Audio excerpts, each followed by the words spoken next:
The summer of 2020 wrapped Crestview, Colorado, in a warm glow, its mountains standing tall under a sky full of stars. In the heart of Elkwood Forest, a campfire crackled, spitting sparks as a group of fourth graders laughed and roasted marshmallows. 10-year-old Ethan Hayes sat cross-legged, his dark hair falling into his eyes, his pencil scratching a deer's outline in his sketchbook. He was a quiet kid, the kind who'd rather draw a bird than kick a soccer ball, but his smile lit up the night. His classmates sang off-key, their voices bouncing off the pines, while their teacher, Miss Clara Thornton, watched from a folding chair, her eyes lingering on Ethan a little too long. Crestview was the kind of town where everyone knew your name, where kids rode bikes until dark and neighbors left doors unlocked. Ethan lived in a cozy house with a red door, where his dad, James, a carpenter with rough hands and a soft heart, built him a treehouse, and his mom, Laura, a nurse, tucked him in with stories of mountain adventures. Ethan loved animals, sketching squirrels and hawks, dreaming of exploring the wild. The camping trip, a school tradition, was his chance to see the forest up close, and he'd packed his sketchbook with a grin. The fire popped, and Ethan's best friend, Sophie Miller, nudged him. "Draw me a bear, Ethan," she teased, her ponytail swinging. He laughed, starting a sketch, but a firefly blinked nearby, its glow pulling him like a magnet. "Be right back," he whispered, slipping away from the group, his sneakers soft on the pine needles. Miss Clara, 50 and prim, her glasses glinting, didn't notice, or so it seemed. The other teachers, busy with ghost stories, missed his absence, and the kids were too caught up in s'mores to care. Morning broke, cold and gray, the forest dripping with dew. Sophie yawned, rubbing her eyes, then froze. Ethan's sleeping bag was empty, his sketchbook opened by a tree, the deer half finished. "Where's Ethan?" she asked, her voice small. The camp stirred, teachers calling his name, their shouts growing sharp. Miss Clara clutched her clipboard, her face pale but oddly calm. "He must have wandered off," she said, her voice too even. Panic spread like wildfire, kids crying, teachers dialing 911. James and Laura Hayes sped to Elkwood, their pickup skidding on gravel. James, tall and broad, his flannel shirt untucked, ran into the forest, his voice hoarse from yelling, "Ethan, buddy, where are you?" Laura, her nurse's scrubs wrinkled, gripped Ethan's sketchbook, her fingers trembling as she traced his drawing. Sheriff Anna Blake, a tough woman with kind eyes, arrived with deputies, setting up a command post. "We'll find him," she told Laura. But her jaw was tight. The forest was vast, its trails twisting, its cliffs steep. Search parties fanned out, volunteers in orange vests combing the brush, helicopters thumping overhead. James pushed through thorns, his boots sinking in mud, calling until his throat burned. He found a candy wrapper Ethan loved, his heart leaping, but it led nowhere. Laura stayed at the camp, handing out water, her eyes red but refusing to break. Sophie, clinging to her mom, whispered, "He chased a firefly. I should have stopped him." Laura hugged her, choking back a sob. "It's not your fault, honey." Miss Clara hovered, offering coffee, her hands steady despite the chaos. "Ethan's a dreamer," she told James, her smile thin. "He'll turn up." James nodded, distracted. But something in her eyes, a flicker, stuck with him. He shook it off, focusing on the search, his flashlight sweeping the dark as night fell. The town rallied, bringing blankets, food, prayers. But the forest stayed silent, no trace of Ethan's blue jacket or shy laugh. Days bled into nights, the search stretching thin. Sheriff Blake found a shoe print, too big for Ethan. But rain washed it away. "Could be a hiker," she said, "or nothing." James's hope flickered, his face gaunt, his hands raw from gripping branches. At home, Laura sat in Ethan's room, his sketches taped to the walls, owls, foxes, a family portrait. "Come back to us," she whispered, her voice breaking. The town held a vigil, candles glowing in the park, Miss Clara leading a prayer, her voice soft but sure. James couldn't sleep, his mind replaying Ethan's giggle, his small hand in his. He drove to the forest alone, parking by the trailhead, his flashlight cutting the fog. "Ethan, I'm here," he called, his voice cracking. A hawk screamed overhead, its cry sharp, and James froze, feeling Ethan's love for birds like a pull. He didn't know why. But he sensed his boy was close, not in the forest, but somewhere. He climbed back into his truck, Ethan's sketchbook on the seat, and made a promise. "I'll find you, buddy, no matter what." Laura met him at dawn, her eyes hollow but fierce. "We keep going, James," she said, her hand on his. They put up flyers, Ethan's face smiling from every lamppost, the words "missing" like a wound. Sophie drew a picture for the family, a firefly glowing, and slipped it under their door. Miss Clara visited, bringing a casserole, her eyes lingering on Ethan's photo. "He's in our hearts," she said. But Laura felt a chill, her nurse's instinct catching something off. The town whispered, maybe Ethan fell, maybe a stranger took him. Sheriff Blake chased leads, a drifter here, a car there. But they fizzled. James studied the sketchbook, Ethan's deer staring back, and felt a fire grow. He didn't know where his boy was, but he knew he wasn't gone. As summer faded, Crestview dimmed. But James's vow burned bright, a father's love stronger than the darkest night. He'd search, he'd fight, he'd bring Ethan home, no matter how long it took. Fall 2020 settled over Crestview, Colorado, like a heavy fog, the mountains cold and quiet as the search for Ethan Hayes stretched into months. The leaves turned red, then fell. But the ache in the Hayes family's heart stayed raw. James Hayes stood at the edge of Elkwood Forest, his boots sinking into mud, Ethan's sketchbook tucked under his arm. The hawk's cry from that summer night echoed in his head, fueling the vow he'd made to his missing son. "I'll find you, buddy, no matter what." At 42, James's face was lined, his carpenter's hands rougher from endless days combing trails, but his eyes burned with a father's fire. Crestview wasn't the same since Ethan vanished. The town's warmth had dimmed. Neighbors whispering about bears or drifters, their hope fading with every empty search. James and Laura's cozy house, once loud with Ethan's laughter, felt hollow. Laura, a nurse with gentle hands, worked long shifts, her smile gone, her nights spent staring at Ethan's drawings, foxes, birds, a family holding hands. Ethan, their shy, sketching 10-year-old, was out there, James knew it. And he'd tear the mountains apart to prove it. Back home, Laura was folding laundry, her movements slow, when James walked in, mud on his jeans. "Anything?" she asked, her voice thin. James shook his head, setting the sketchbook on the counter. "Found a trail marker, but it's old. Blake's team is spread thin." Laura's eyes filled, but she straightened, grabbing her coat. "I'm putting up more flyers today. Ethan's face stays out there." James nodded, his throat tight. They were a team, broken but fighting, their love for Ethan the only thing keeping them upright. The town tried to help. Sheriff Anna Blake, her badge heavy with guilt, chased leads, a trucker who'd passed through, a hiker's blurry photo, but they led nowhere. Sophie Miller, Ethan's friend, now 11, carried her own weight. She'd seen Ethan chase that firefly, and her silence at the camp haunted her. She drew fireflies for the Hayes, slipping them under their door. Her small way of saying sorry. At school, Miss Clara Thornton, Ethan's old teacher, led assemblies about safety, her voice soft, her glasses hiding her eyes. "We pray for Ethan," she said. But Sophie noticed Clara's hands tremble, her smile too tight. James wasn't waiting for prayers. He took a leave from his carpentry job, his savings dwindling, and turned their garage into a war room.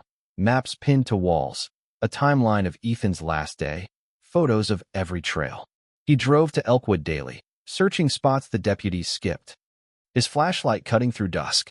One evening, he found a scrap of blue fabric, like Ethan's jacket, caught in a thorn bush. His heart raced, but it was just a hiker's rag, faded and useless. He punched a tree, his knuckles bleeding, and sank to the ground, Ethan's sketchbook open to a hawk. "Where are you, buddy?" he whispered. Laura kept the town's hope alive, organizing vigils in the park, candles flickering as Crestview sang Ethan's favorite song, "This Land Is Your Land."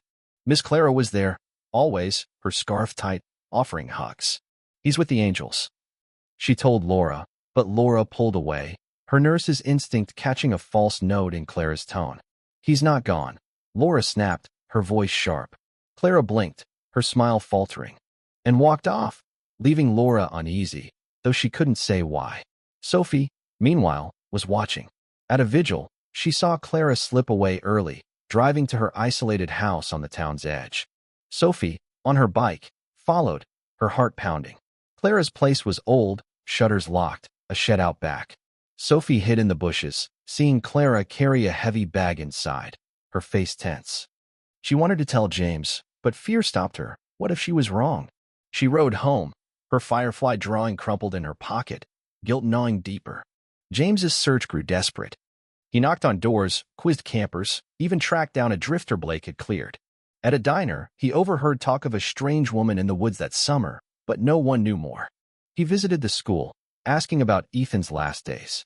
Clara met him in her classroom, her desk neat, Ethan's old seat empty.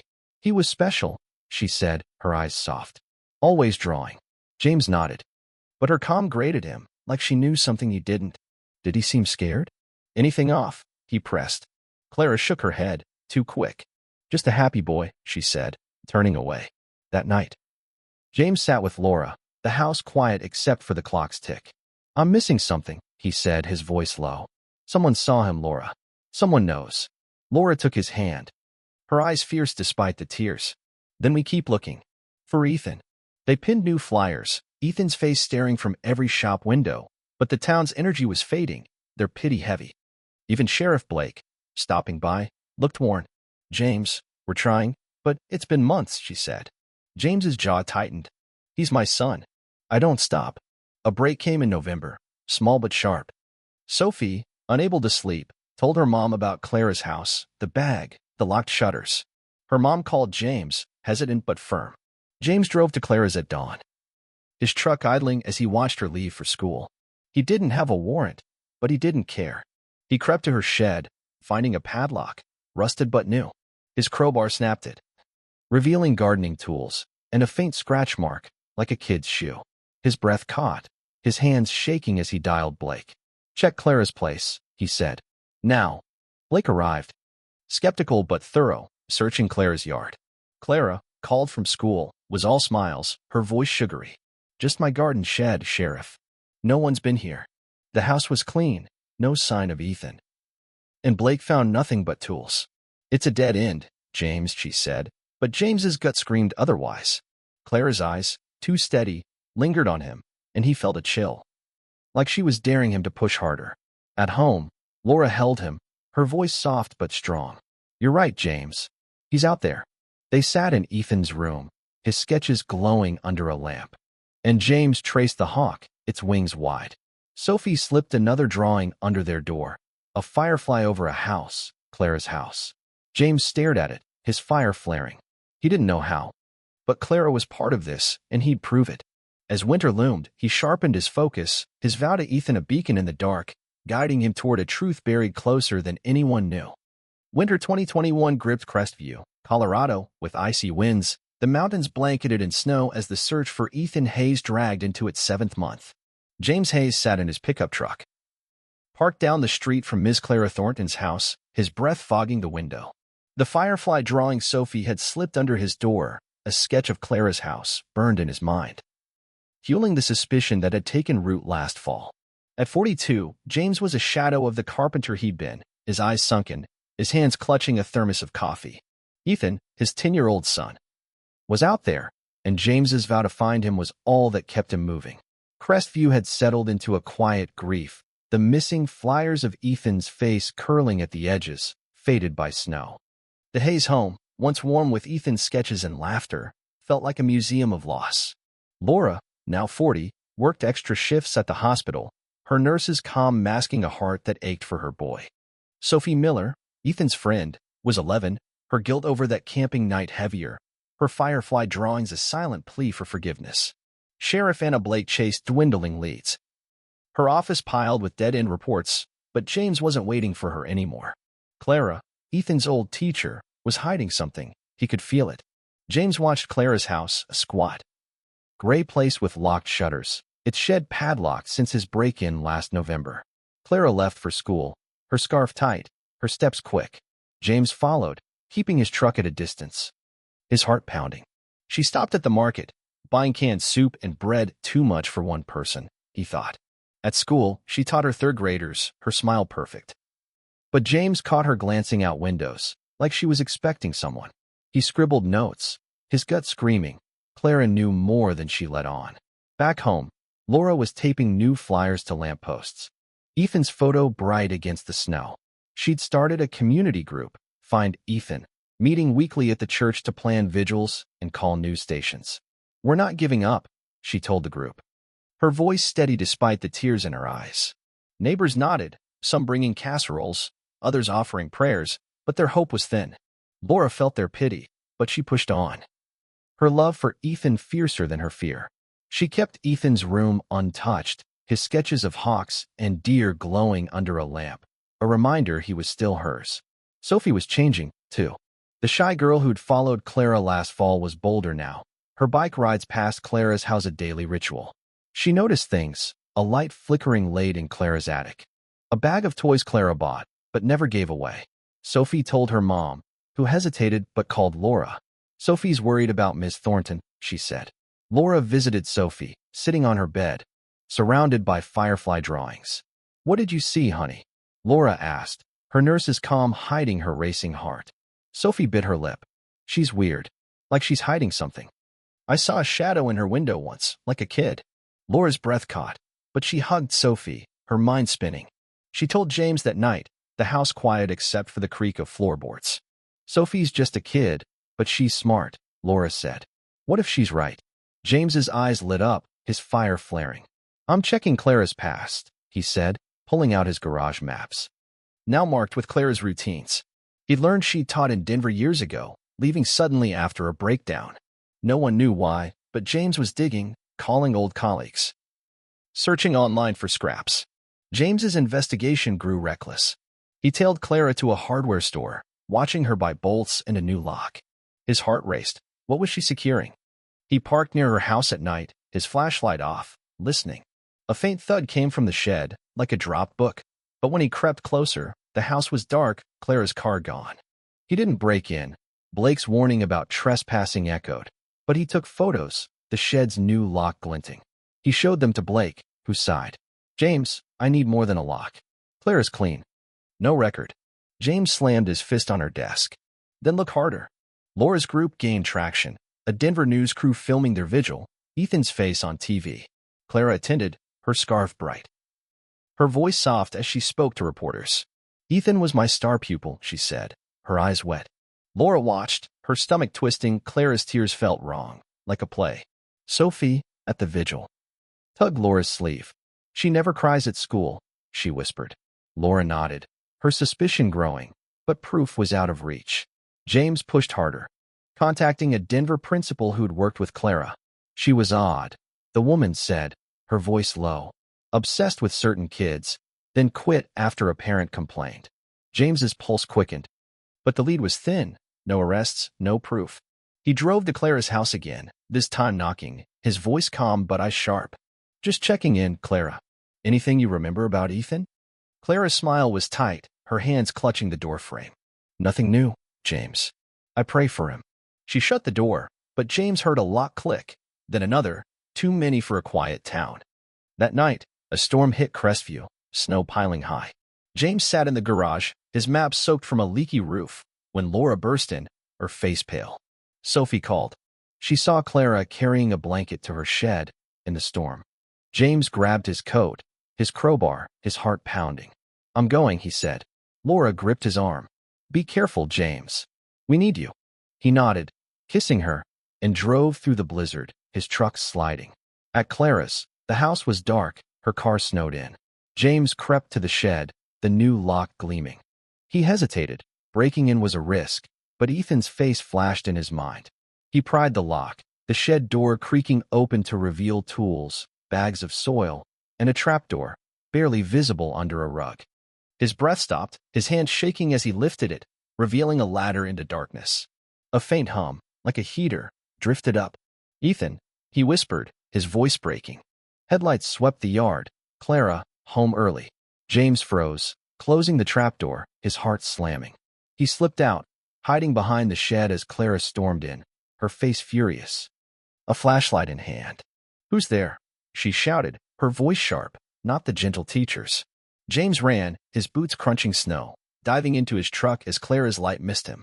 He sped off. His mind racing, the trapdoor was real, and Ethan might be below it. At home, Laura waited, her eyes wide as James told her. A trapdoor? Laura. She's got something down there. Laura's hand flew to her mouth, tears falling. We tell Blake, now. They called the sheriff, James's voice urgent. Check Clara's shed, Anna. There's a trapdoor. Blake promised to look.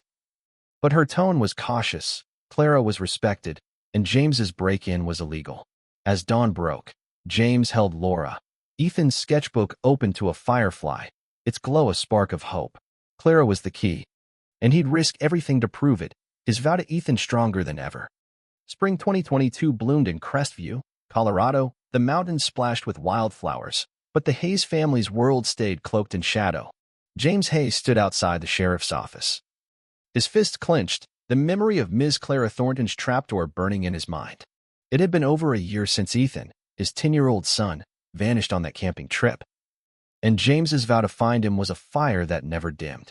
At 43, his hair was graying, his carpenter's frame leaned from sleepless nights, but his eyes held a stubborn spark. Clara was hiding something, maybe Ethan, and he'd risk everything to prove it. Crestview had moved on, or tried to. Ethan's missing flyers were tattered, replaced by festival posters. The town's hope buried under routine. The Hayes home, with its red door, was a shrine to Ethan's absence, his sketches of hawks and fireflies pinned to every wall. Laura, 40, juggled hospital shifts and her Find Ethan group, her nurse's strength cracking under grief. Sophie Miller, now 12, rode her bike past Clara's house daily, her firefly drawings bolder, her guilt sharpening into courage. Sheriff Anna Blake, warned by dead-end cases, wanted to believe James, but evidence was thin. Sheriff Blake had searched Clara's property days after James's call last winter, her deputies combing the shed under Clara's watchful eye. The trapdoor led to a dusty storage room. Canned goods. Old books, no sign of Ethan. It's just a cellar, James, Blake said, her voice heavy. Clara's odd, but there's nothing here. Clara, all smiles, offered tea, her glasses glinting. I'd never hurt a child, she said, her tone too sweet.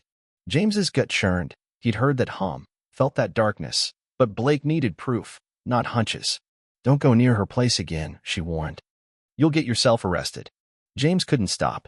He sat in his garage, maps and notes sprawling, Ethan's sketchbook open to a firefly, its glow a beacon. He tracked Clara's life, her Denver teaching stint, her sudden exit after a parent's complaint, her quiet years in Crestview. He called a Denver teacher, Ms. Ruiz, who remembered Clara's favorites. Kids she'd shower with gifts, then ghost when questioned.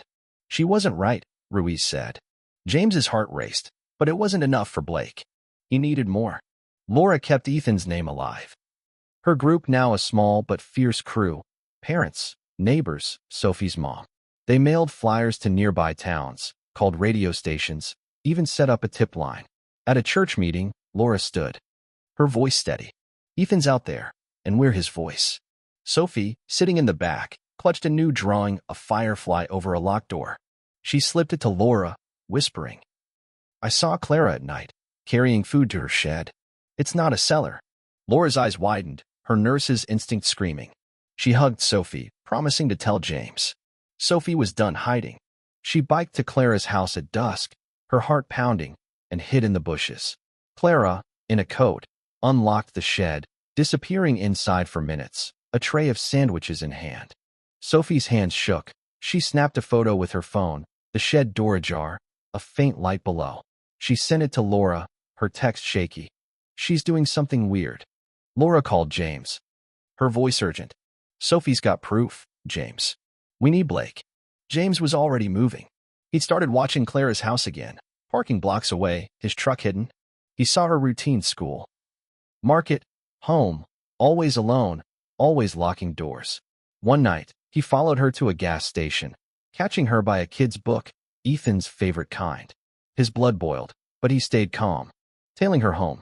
As Clara parked, he crept to her backyard, his flashlight off, and tested the shed's new lock, stronger, double-bolted.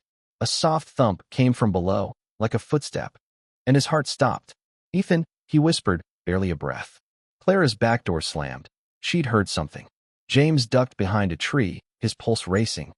As Clara swept the flashlight across the yard, her face hard, not the gentle teacher's. Get out, or I call the cops, she shouted, her voice sharp. James ran, his boots slipping, diving into an alley as Clara dialed her phone. He made it to his truck, his hands shaking, the thump echoing in his head. He called Blake, his voice low. There's someone in her shed, Anna. I heard it. Blake sighed. James, I can't raid her house on a sound. Get me evidence. Laura and Sophie met James at home, the kitchen lit by a single bulb. Sophie showed the photo. The shed's light faint but real. She's not alone, Sophie said, her voice small but brave. Laura's eyes blazed. We're not crazy, James. Clara's involved. They planned. Laura would push Blake with Sophie's photo. James would dig into Clara's Denver past, and Sophie would watch, but safely. No more sneaking, Laura told her, firm but kind. Sophie nodded, but her Firefly drawing said she wasn't done. James drove to Denver, tracking Ms. Ruiz, the teacher, to a coffee shop.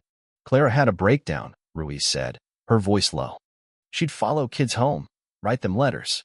One boy's mom threatened to sue, and Clara vanished. James's stomach twisted. Clara's obsession wasn't new. He found a library archive. An old article about a missing Denver boy, never found, from Clara's time. No charges, but the pattern chilled him. He sent Blake the article, his text blunt. She's done this before. Blake, under pressure, questioned Clara at school, showing the photo, the article. Clara laughed, her voice smooth. That shed's for storage, Sheriff. Sophie's imagining things. And Denver? Lies from jealous colleagues. Blake left, frustrated, her hands tied without a warrant. Clara's smile faded as she watched Blake go, her fingers tightening on her desk, Ethan's old seat still empty. Laura's group held a rally, Ethan's face on banners, the tip line buzzing. A caller, anonymous, said they'd seen a woman like Clara with a boy years ago, but hung up.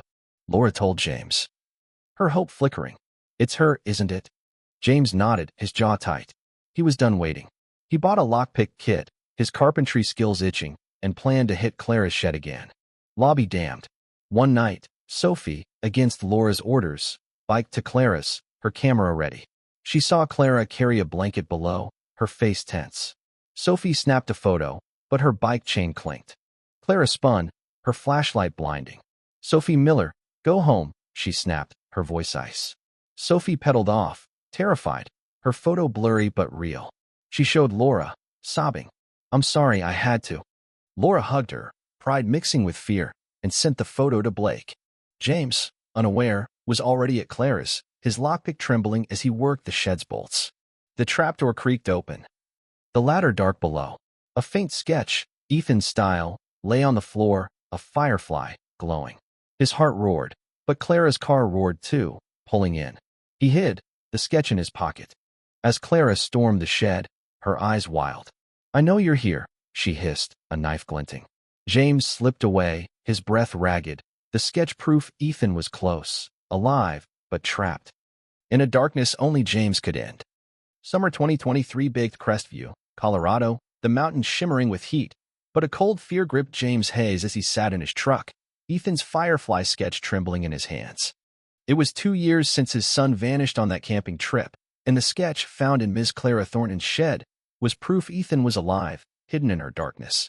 At 43, James was a man stretched thin, his carpenter's strength worn by grief, but his vow to find Ethan burned hotter than ever. Clara's knife, her wild eyes, haunted him, but that sketch was a lifeline. And he'd tear her world apart to follow it. Crestview had all but given up. Ethan's missing flyers faded to ghosts, the town's prayers soft with pity. The Hayes home, its red door chipped, held Ethan's memory in every corner, his sketches, his empty bed. Laura, 41, pushed her Find Ethan group harder, her nurse's calm hiding a heart ready to break. Sophie Miller, now 13, was braver but scared. Her blurry photo of Clara's shed light a spark that could ignite the truth. Sheriff Anna Blake, pressured by James's relentlessness, was rethinking Clara, her doubts growing. James planned his move, the sketch tucked in his pocket, its firefly glowing like Ethan's spirit. He confronted Clara before, gotten too close, but now he had evidence. He met Laura in their kitchen, the air heavy with coffee and worry. This sketch is Ethan's, he said, his voice low. She's got him, Laura, in that shed. Laura's eyes welled, but she nodded, her strength rising. We go to Blake, but you can't break in again, James. We do this right. James clenched his jaw, wanting to storm Clara's house, but Laura's hand on his steadied him. For Ethan, she whispered. Sheriff Blake was at her desk, files stacked, when James and Laura burst in, Sophie's photo and the sketch spread before her. Clara's hiding him, James said, his voice rough. This is Ethan's drawing from her shed. Blake studied the sketch, her brow furrowing. Sophie's photo, blurry but damning, showed Clara's shed light, a tray in her hands. It's thin, Blake said, but enough for a warrant. I'll check her place, quiet-like. James's heart leaped, but Blake's eyes were firm. Stay back, James. No hero stuff. Laura's group rallied. The church packed for a new vigil, Ethan's face on every screen. Sophie stood with Laura, her Firefly drawings now posters, her voice shaky but clear. Ethan's my friend. We can't stop looking. The crowd clapped, Laura's tears falling, pride mixing with pain. Clara was there, her scarf loose, her smile forced. Laura watched her, her nurse's instinct sharp, Clara's hands fidgeted. Her eyes darting. When a reporter asked about Ethan, Clara's voice cracked. He's missed, she said, slipping away. Laura texted James. She's nervous. James couldn't wait. He drove to Clara's house at dusk, parking far off, his lockpick kit hidden. Blake's warrant was coming, but too slow. The sketch was Ethan's cry, and James answered. He crept to the shed. The new lock gleaming and worked the bolts, his hands steady despite his pounding heart. The trapdoor opened, the ladder dark, a faint hum below. He climbed down. His flashlight catching shelves of books, a small bed, and Ethan's sketches, fireflies, hawks, a family, taped to concrete walls. His breath stopped. Ethan, he called, soft but desperate. A door at the room's end was locked, a heavy bolt shining. James pried it, his crowbar scraping, when footsteps thumped above. Clara, home. The trapdoor slammed shut, a lock clicking. And James was trapped. Clara's voice, cold, echoed down. You shouldn't be here, James. He froze, his flashlight shaking as Clara descended, her knife glinting, her face twisted, not the teacher, but a stranger. Ethan's safe with me, she hissed. You abandoned him. James's rage flared. He's my son. He lunged, grabbing her wrist, the knife clattering. They struggled, James pinning her. His carpenter's strength overpowering her. Where is he? He roared. Clara laughed, wild. You'll never understand. A thud came from the locked door, faint but real. Ethan. James zip-tied Clara's hands with a cord from his pocket, his heart slamming, and kicked the door, with splintering. Ethan was there, 12, pale and thin, his dark hair long, his eyes wide but alive. He clutched a sketchbook, his voice a whisper. Dad? James fell to his knees, pulling Ethan close, tears streaming. I'm here, buddy. I found you. Ethan clung to him, shaking. His sketches scattering fireflies everywhere. Clara screamed, he's mine, but James ignored her, his world narrowed to his son. Above, sirens wailed Blake. Tipped by Laura's call after Sophie's photo. Deputies stormed the shed, Blake's face grim as she cuffed Clara, who ranted about saving Ethan. James carried Ethan up, his son light in his arms. The sunlight blinding. Laura was there, her scream raw, running to them. She hugged Ethan, sobbing, her hands on his face. My boy, she whispered, James's arms around them both. Sophie watched. Tears falling, her Firefly poster crumpled in her hand. At the hospital, Ethan was checked, malnourished, scared, but whole. He'd been locked in that basement, fed stories of a family that forgot him. His sketches his only escape. Clara's delusion unraveled. She'd chosen Ethan, her star pupil, to keep forever. Her Denver passed a shadow of similar obsessions. Blake found journals, photos. A twisted plan. She's sick, Blake said, her voice heavy. But Ethan's safe now. Laura and James sat by Ethan's bed, his hand in theirs, his sketchbook open to a new firefly, brighter. Sophie visited, her smile shy. I knew you were out there, she told Ethan, who nodded, his voice soft. Thanks, sophomore. The town buzzed, shocked by Clara's betrayal. Their vigils now prayers of thanks. Laura's group planned a welcome home, but the Hays needed time, their family fragile but healing. James looked at Ethan, sleeping, and felt the weight of 2 years lift, but not vanish. Clara was gone, locked away, but Ethan's scars, his quiet eyes, his flinch at noise, would take longer. Laura squeezed James's hand. Her voice firm. We bring him back, James. Together. James nodded, the sketch in his pocket a promise kept, but a new vow forming to heal his son, to rebuild their light, no matter how long it took. Fall 2023 painted Crestview, Colorado, with golden leaves, The mountains a quiet backdrop to the Hayes family's fragile reunion. Ethan Hayes, now 12, lay in his bed. The red door house warm but strange after 2 years in Miss Clara Thornton's basement. His first night home was silent, his dark hair falling over eyes that flinched at every creak. James Hayes sat by his son, his carpenter's hands still, his heart heavy with relief and guilt. At 43, James had kept his vow to find Ethan. But the boy's hollow cheeks and quiet voice were scars Clara's lies had carved. Laura, 41, stood in the doorway, her nurse's calm masking tears. They were together. But healing was a mountain yet to climb. Crestview buzzed with shock, Clara's arrest a wound scandal rocking the town. Ethan's missing flyers were gone, replaced by news vans. Reporters crowding the Hayes Street. Laura's Find Ethan group had disbanded, its members now planning a welcome home party, but the family needed space. Sophie Miller, 13, visited daily. Her firefly drawings now gifts for Ethan, her guilt eased but not gone. Sheriff Anna Blake, haunted by her slow response, worked overtime, building the case against Clara, whose trial loomed like a storm. Ethan's return was a miracle, but his trauma was a shadow. He barely spoke, his sketches, once of hawks and fireflies, now dark, jagged lines. Clara had fed him lies, saying his family forgot him, keeping him in a basement with books and crayons, her perfect child. Therapy started, a kind doctor named Ms. Lee helping Ethan name his fears, but he'd wake screaming. Clara's voice in his dreams. James and Laura took turns holding him, their whispers soft. "You're home, buddy," James said, his voice thick. Ethan nodded, but his eyes were far away. Laura threw herself into Ethan's recovery, her nurse's skills sharp. She cooked his favorite mac and cheese, read him old adventure books, and sat with him in the backyard, where he'd stare at birds, his sketchbook closed. "We'll get there," she told James, her hand squeezing his. James struggled, his relief soured by guilt. He hadn't saved Ethan sooner. He'd paced the garage, his old maps gone, replaced by Ethan's new drawings, each one a knife to his heart. "I should have known," he told Laura, his voice raw. She hugged him, fierce. "You brought him back, James. That's enough." Sophie was Ethan's lifeline. She'd sit with him, sharing comics, her chatter filling his silence. "Remember when we raced bikes?" she asked, her smile bright. Ethan's lips twitched, a ghost of a grin. She gave him a firefly sketch, glowing bright, and he kept it by his bed, a small step. Sophie told Laura, "He's still Ethan, just quieter." Laura hugged her, pride swelling. "You helped save him, Sophie. Don't forget that." The town rallied, but carefully. Neighbors left casseroles, kids sent cards. And the school planned a mural for Ethan, fireflies, and hawks. Clara's house, now empty, was a ghost, its shed boarded up. Sheriff Blake shared updates. Clara's journals detailed her obsession. Calling Ethan her son, her Denver past a trail of near misses with other kids. "She'll plead insanity," Blake said, "but she's going away." James nodded, his jaw tight. He didn't care about Clara's fate, only Ethan's future.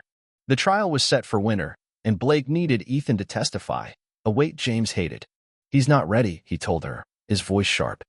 Blake sighed. His words could seal her sentence, James. Laura agreed, but only if Ethan wanted to. They asked him, gentle, in his room, his sketchbook open. "I want her to know I'm not hers." Ethan said, his voice small but firm. James's heart broke, but he nodded, proud. "We'll be there, buddy." Laura organized a community day, not a vigil, but a celebration, games, music, a chance for Ethan to feel normal. She kept it small, at the park, with Sophie's help. "He needs this," Laura said, her eyes bright. James built a booth, his carpentry steady, and Sophie painted fireflies on it. The town showed up, quiet but warm, kids playing, adults smiling. Ethan stayed close to Laura, his eyes wide, but he laughed once, kicking a soccer ball with Sophie. James watched, tears stinging, Laura's hand in his. "He's coming back," she whispered. Clara's shadow lingered. A reporter cornered James, asking about Ethan's trauma, and James snapped, "Leave my kid alone." Laura pulled him back, her calm his anchor. At home, Ethan drew a new sketch, a family, their faces clear, a firefly above. He showed Laura, shy. "It's us," he said. She sobbed, hugging him, the drawing taped to the fridge, a sign of hope. Blake called, her voice tense. "Clara's lawyer wants a deal. Ethan's testimony is key." James and Laura prepped him, Ms. Lee guiding, teaching him to breathe through fear. Ethan practiced, his voice stronger each time. She locked me away, he'd say, his eyes on James. But Dad found me. James choked up, his guilt easing, Laura's smile his strength. Sophie planned a surprise for Ethan, a birdhouse, painted with fireflies, built with her dad. They gave it to him at the community day, Ethan's fingers tracing the design. For the backyard, Sophie said. Ethan hugged her, his first real hug, and James saw the boy he'd lost peeking through. They hung it in a tree, Ethan watching a sparrow flit near, his sketchbook open again, lines softer now. As winter neared, the family faced the trial, a storm they'd weather together. James fixed Ethan's treehouse, Laura planned a quiet Christmas, and Ethan drew a hawk, free, soaring. The town's mural went up, Ethan's name in gold, fireflies glowing. Sophie stood by him, her grin wide. "You're back," she said. Ethan nodded, his voice soft. "Yeah, I am." James and Laura sat with Ethan one night, his sketches around them, the house alive again.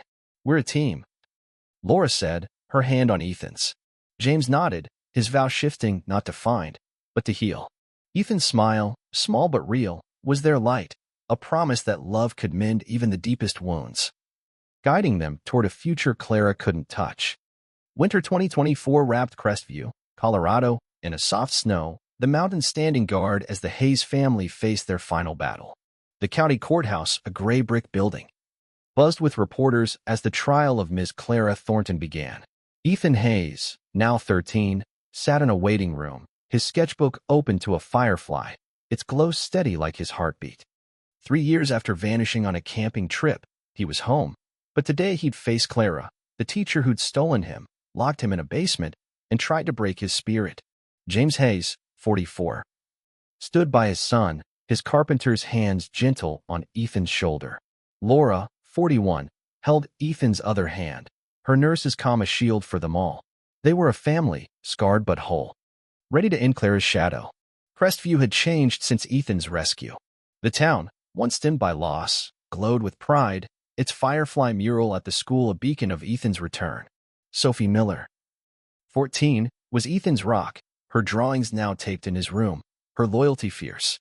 Sheriff Anna Blake, her badge heavy with lessons learned, had built an ironclad case, Clara's journals, Ethan's sketches, Sophie's photos. The Hayes home, its red door repainted, was alive again, Ethan's laughter soft but growing. Today, the trial would close a chapter, but the family's healing was their true victory. Ethan's testimony was the heart of the case. He'd practiced with Ms. Lee, his therapist, learning to breathe through fear, his voice stronger each time. "I want to tell the truth," he'd told James and Laura, his eyes clear. "She can't hurt me anymore." James's chest ached with pride, Laura's smile warm with love.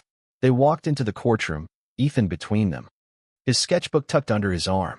Clara sat at the defense table, her glasses gone, her face pale, her eyes fixed on Ethan. He didn't flinch, his firefly sketch a shield. The prosecutor, M.S. Carter, called Ethan to the stand, her voice kind. "Tell us what happened, Ethan," she said. He swallowed, his hand steady, and spoke, his voice small but sure. "Miss Clara took me from the camp. She said my family didn't want me. She locked me in a basement, gave me books, told me to call her mom." The room hushed, jurors leaning in, Laura's tears silent. Ethan held up a sketch, a firefly, glowing. "I drew these to remember home. Dad found me because of them." James gripped Laura's hand, his throat tight, as Clara stared, her mask cracking. Clara's lawyer tried to twist it, claiming she saved Ethan, her mind broken. "Didn't she feed you, teach you?" he asked. Ethan's eyes flashed. "She stole me. I wanted my family." The courtroom buzzed, the judge's gavel sharp. Sophie, in the back, clutched her firefly necklace, her grin wide. Blake nodded, her case solid. Clara took the stand, her voice trembling. "I loved him." But the jurors' faces were stone. Ethan's truth was louder than her lies. The verdict came fast. Guilty, kidnapping, false imprisonment, life without parole. Clara's head bowed, her delusion shattered, as deputies led her away. Ethan hugged James and Laura outside, the snow falling, reporters snapping photos. "It's over," he whispered, his voice steady. Laura kissed his forehead, James's arm around them. Their family a fortress. Blake shook James's hand, her eyes soft. You were right, James. I'm sorry it took so long. He nodded, his anger gone. Only Ethan mattered now. Crestview threw a celebration, not in the courtroom's shadow, but in the park, where the community day had sparked Ethan's laugh last fall. Laura organized it, her group now Hope for Ethan. A fund for missing kids. The park glowed with lanterns, firefly lights strung in trees, kids running, music playing. Sophie and Ethan manned a booth, selling firefly sketches, their smiles bright. James built a stage, his carpentry steady, Laura's voice ringing as she thanked the town. We're whole because of you, she said, her hand on Ethan's. Ethan spoke, his first public words. His voice clear. I was scared, but my family never stopped. Sophie, you helped find me. Thank you. The crowd cheered, Sophie blushing, her firefly necklace gleaming. Ethan held up a new sketch, a family under a starry sky, fireflies everywhere. This is home, he said. James wiped tears, Laura's arm around him, their pride a quiet fire. The town clapped. Their wounds healing with Ethan's. Back home, the family rebuilt, small steps. Ethan returned to school, his sketches lighter, hawks soaring again. He joined Sophie's art club, their bikes racing like old times. James fixed the treehouse, Ethan helping, their hammers tapping in sync. Laura planned a camping trip, not Elkwood, but a new forest, a chance to reclaim joy. Ethan's nightmares faded, Ms. Lee's sessions helping him name his strength. You're a fighter, she told him, and he believed it. Sophie gave Ethan a gift, a journal, fireflies on the cover. For new drawings, she said. Ethan hugged her, his grin wide. You're my best friend, sophomore. She laughed, her guilt gone, their bond unbreakable. The town's mural grew, kids adding fireflies. A symbol of hope. Blake visited, her smile warm. You're a miracle, Ethan, she said. He shrugged, shy, but his eyes shone, the boy from the basement now alight. One night. The Hayes sat in their backyard, a fire pit crackling, stars above. Ethan sketched, his pencil soft, a firefly taking shape. I want to help kids like me, he said, his voice firm. James's heart swelled, Laura's smile bright. You will, buddy, James said, his hand on Ethan's. They hung a new birdhouse, Ethan's design, and watched a sparrow settle, its chirp a song of home. The fireflies blinked, their glow a promise kept, a family reborn. As spring 2024 neared, Ethan joined a school project, teaching kids to draw, his fireflies inspiring them. James and Laura watched. Their hands linked, their love a steady flame. The trial was behind them, Clara's name forgotten, but Ethan's courage was Crestview's heart. He'd been a boy lost in shadows, but his family's hope. Sophie's bravery and the town's faith brought him back. The lesson was clear. Hope and resilience could light the darkest paths, guiding any family home. The Hayes planned their camping trip. Ethan's sketchbook packed, his smile ready. Sophie tagged along, her laughter loud. Under the stars, Ethan drew a firefly, free, its light eternal. James and Laura watched, their wounds healed. Their family whole. Crestview's mountain stood tall, the fireflies dancing, a reminder that love, fierce and unyielding, could conquer anything, leaving a legacy of light for Ethan. And for all who believed in home.